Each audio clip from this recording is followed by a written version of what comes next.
1991ல super star Rajinikanth தளபதி மூவில வந்த ஒரு டைலாக் இது. அம்மா தப்பு பண்ணிட்டியேம்மா.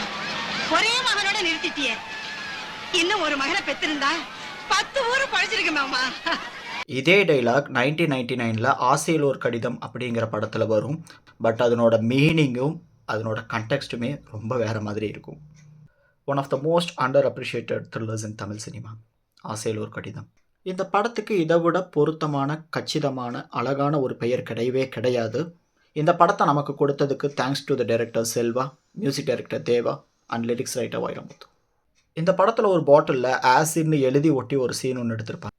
அது ரியல் ஆசிட் சீன்ஸ் கொடுக்குற ஒரு டென்ஷன் நமக்கு கொடுத்துருது. இந்த படத்தோட ரொம்ப டிஸ்டர்பிங்கான விஷயம் இந்த படத்தோட கதையோ திரைக்கதையோ கிடையாது, இந்த படத்தில் வர டைலாக்ஸ். அது எல்லாமே ஈவிரக்கம் இல்லாமல் கொடூரமாக, பயங்கரமாக, ரொம்ப டிஸ்டர்பிங்காகவே இருக்குது. சில டைலாக்ஸ் எல்லாம் நம்ம மனசால் ஏற்றுக்க முடியாது. From the start to the end படத்தோட டைலாக்ஸில் எங்கேயுமே காம்ப்ரமைஸ் கிடையாது, அடி தான். குடஸ் டு த டைலாக் ரைட்டர்.